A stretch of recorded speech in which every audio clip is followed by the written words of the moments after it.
John Wick must shoot people again to repay a debt. Whoa.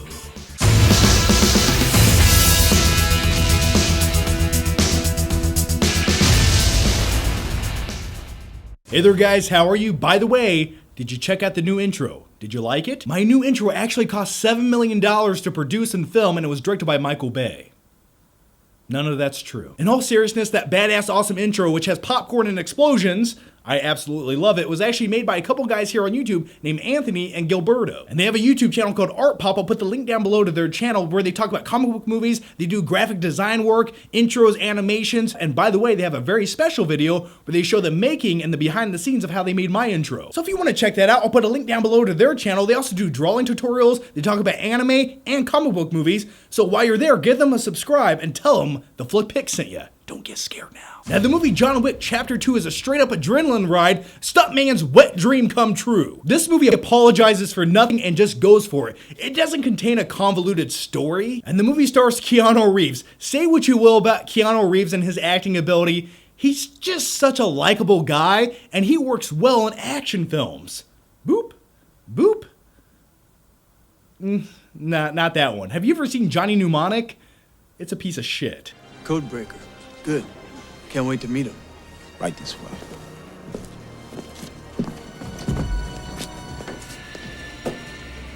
Jones.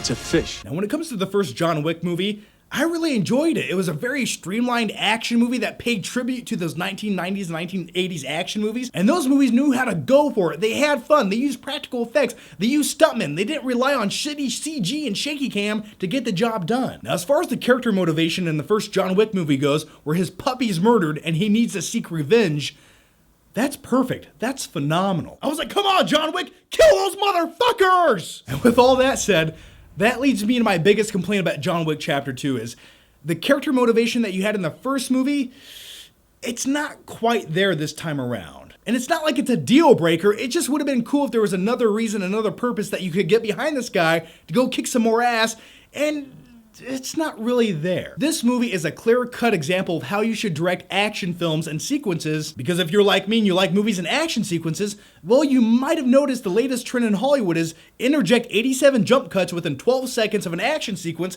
and then when you're doing that, shake the camera as much as you can. And the reason that they do that in movies is to mask the fact, well, they're lazy and they don't really have the talent to get the job done. It's not stylish, it's not trendy, it's just lazy. And that's why I really enjoy the John Wick franchise so far, because it gives you these big wide angles. You get to see the stunt action go down. There's well choreographed hand-to-hand combat sequences with gun shootouts and blood squibs. And if you don't know what a blood squib is, this is a fucking blood squib.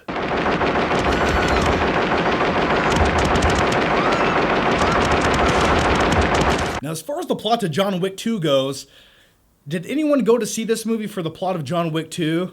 I mean, not really. John Wick is basically an invincible good guy who goes up against a bland bad guy, and there's some other things in the middle that happen. Now, speaking of the villain of this film, I would say he's my least favorite aspect about the movie. He's a very bland, cliched villain. He's pretty much one of those cowardly villains, and he's a very forgettable character to say the least, and I really thought that they missed an opportunity to give John Wick this ultimate super villain type character. Think of it this way, the Joker to Batman or Bane to Batman, a character that's very imposing and iconic and has a really cool style about him that you're gonna remember. And on a positive note, I am happy to say that they gave John Wick this kind of equalish henchman type character to fight played by Common, and they have some really awesome hand-to-hand combat scenes in the film. Now that's enough about the plot of the movie. Let's get back into the good stuff, the action scenes throughout this film. Now in the first John Wick film that came out a few years back, there's a really awesome club scene where John Wick takes out everyone in this club with a gun in his bare hands. And in John Wick Chapter 2, they have 3 scenes that go down in this film very similar to that first scene in John Wick Chapter 1. The first 2 times you see that sequence go down, it's really cool, it's intense, it's fun to watch, it's very violent and brutal, people get shot to death and beat to shit. By the third time that you see the same sequence go down in the movie during the climax,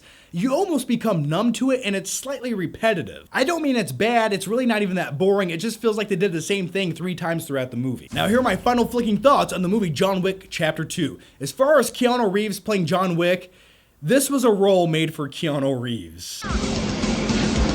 Whoa! And when it comes to John Wick Chapter 2, I think the action sequences are really the star of the movie, and the story and the plot are supposed to be this glorified B-rate type thing. For the most part, I had a blast watching John Wick Chapter 2, and it's filled with action-packed cliches. And I like things like that, so I'm going to give John Wick Chapter 2, a solid B for badass. Alrighty, so that's my take on John Wick Chapter 2. Now here's my question for you guys, and let me know down below in the comments section what you guys think about this movie, or what is your favorite Keanu Reeves movie of all time? And very quickly before I go, I wanted to let you guys know that I have a brand new show over on Screen Junkies Plus called Movie versus Movie. It's a really cool concept for a show. It's essentially about picking out the perfect movie to watch for a movie night. Have you guys ever spent an hour in front of your movie collection trying to pick out the perfect movie to watch? The struggle is real. You understand the pain. And that's what the show is all about. So here's a quick clip from the show, check it out.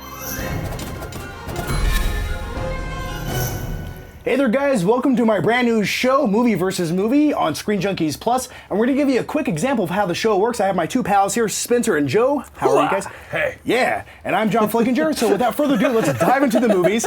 Now the way that the show works is, it's not about the best movie, sometimes it's about the worst movie, it's whatever movie you feel like watching. So we talk about a whole bunch of movies and we narrow it down to one movie. So we have The Sword and the Stone, Last Action Hero, Yes. Okay. and Philadelphia. Oh. I don't want to watch Tom Hanks die of AIDS. I really don't. So if you guys want to check out my brand new show called Movie versus Movie over in the Screen Junkies Plus network, I'll put the link down below. And by the way, if you guys go there, you can sign up with Facebook to watch a few episodes for free. Or if you use promo code FlickPick, you get 50% off your first month with Screen Junkies Plus.